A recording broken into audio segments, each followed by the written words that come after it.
Shtojmë edhe Sirinë, që edhe Siria pas regjimit të Asadit, do të thonë nuk është stabilizuar ende, ka jashtëzakonisht probleme të shumta, edhe pse është një fuqi shumë e madhe si Turqia, e cila po e ndihmon në mënyrë sistematike stabilitetin dhe stabilizimin e Sirisë.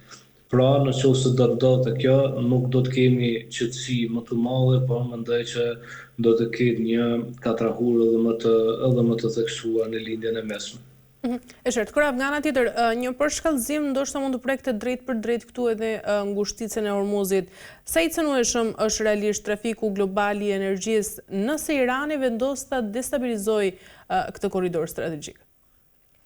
Unë mendoj që Irani të vetmin aset në këtë përballje ka ngushticën e Hormuzit.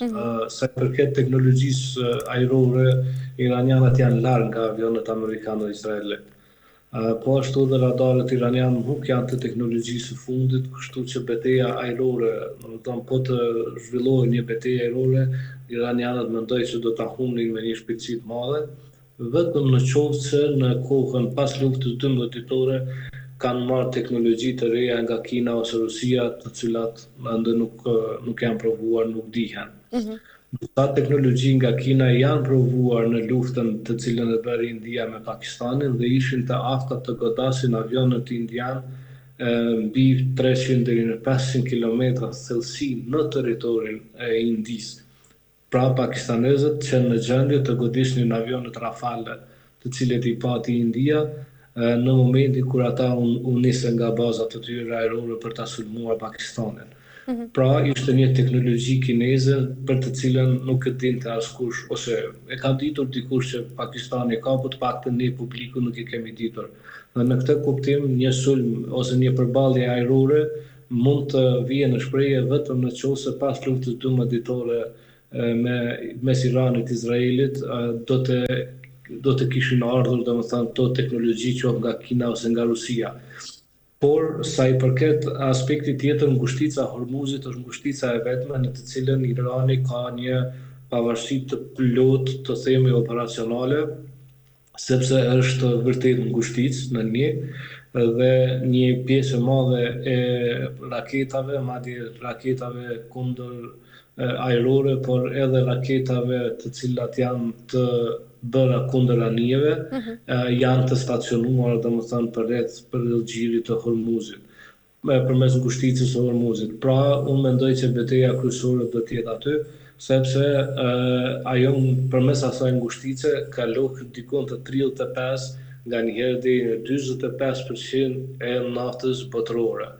Pra është në një pozicion jashtëzakonisht strategjik në të cilin e kanë iranianët, edhe unë mendoj, mendimi im personal është që lufta më tepër bëhet për shkak të kësaj fuqie që ka Irani në ngushticën e Hormuzit dhe jo edhe aq për programin bërthamor, sepse ai është më i menaxhueshëm dhe vetë fakti që programi bërthamor asnjë shtet nuk është në gjendje ta bëjë vetë i pavarur pa ndihmuar të tjerë, i bie që Organizata e Energjisë Atomike ka qasje dhe ka informacion se në çfarë shkallë domethënë shteti që synon të bëjë këto ka arritur. Pra është një teknologji të cilën askush nuk mund ta mbajë të fshehur nga Organizatat e Energjisë Atomike, prandaj unë mendoj që këto të dyja janë më të rrezikshme, më të problemi kryesor, domethënë nafta e cila kalon aty dhe konkurenca me raketa me Izraelin, po jo karshillëku ndaj SBA-s ose fuqia e Iranit për të sfiduar SBA-n. Ata duan, domethënë në kërkesat që i janë vënë Iranit, ata duan që të ndalohet edhe programi i raketave.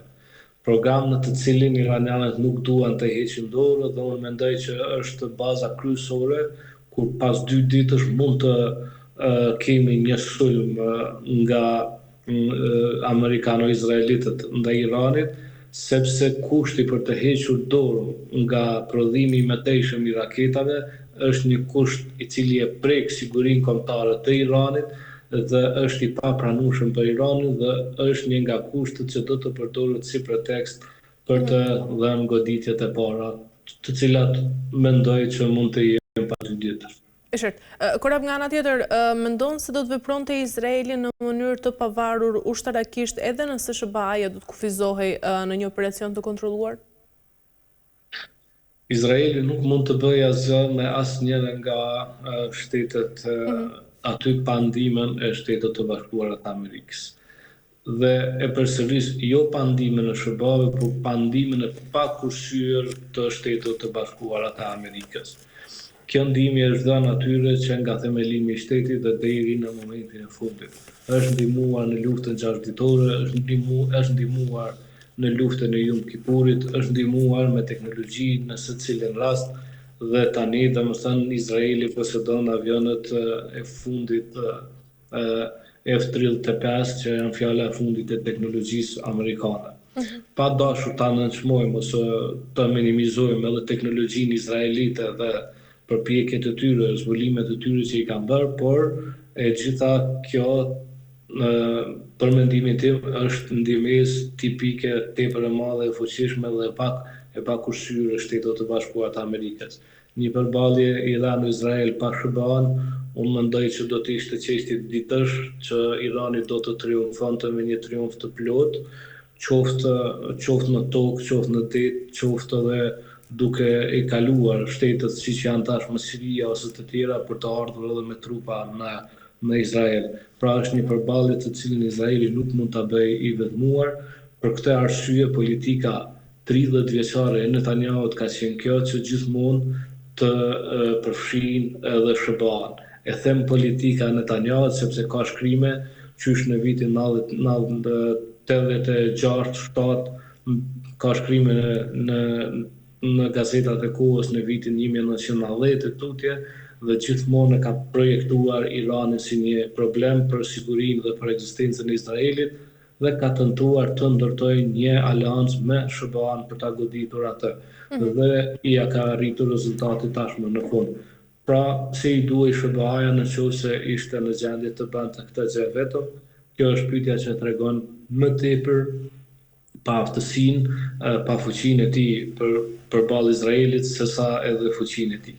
E qartë. Mirë, Kora, për të mbyllur, ndërkaq pyetja e fundit, nëse do të nisë një përplasje, cili do të ishte sipas jush skenari më i mundshëm ndoshta i daljes diplomatike për të shmangur një luftë të gjatë? Unë mendoj që kur flasin armët diplomatët dhe të tjerë të heshtin, është koha kur flasin të tjerë, domethënë çka nuk e kanë arritur në tavelinat e negociatave, dhe pastaj dalja nga kjo varet nga epilogu që kanë treguar armët.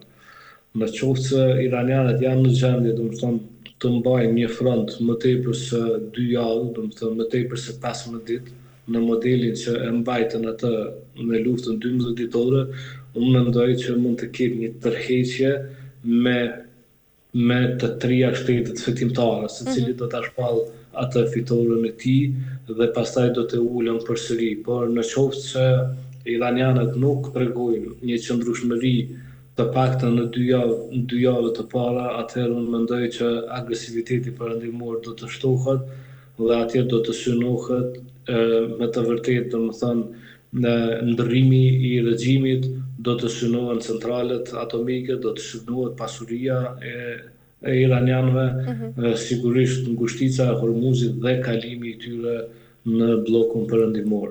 Domethënë kjo është ndoshta objektivi më i madh që mund të kihet, por e gjitha varet nga qëndrueshmëria dhe nga forcat që mund të tregojnë iranianët. Nuk duhet të harrojmë historinë, Irani është janë trashëgimtar, ky këmbë është janë trashëgimtar të persianëve të vjetër, një popull me mendësi perandorake, kanë pasur një perandori jashtëzakonisht të gjatë dhe janë shfaqur kohë pas kohe si kombi i rindërtuar pavarësisht katastrofave të cilat ju kanë ndodhur. Unë mendoj që ata janë kombi më luftarak që janë në lindjen e mesme, por fuqia e madhe e SBA-ve është një fuqi e cila nuk ka të krahasuar Irani, domethënë me potencialin ushtarak të SBA-ve, dhe kjo mund të jetë, domethënë në qoftë se SBA-ja angazhohet drejt për drejt me një fuqi konvencionale domethënë unë mendoj që do të jetë një triumf i lehtë për SBA-n. E qartë. Mirë, Kurab, kemi arritur në fund. Falenderoj shumë për gjitha informacionet që ndave sot me mua. Ishte kënaqësi. Faleminderit shumë. Mirë, të nderuar teleshikues, kemi arritur në fund të këtij emisioni dhe për ditën e sotme, bashkë do të shihemi sërish nesër me të tjera tema. Deri atëherë, mirupafshim.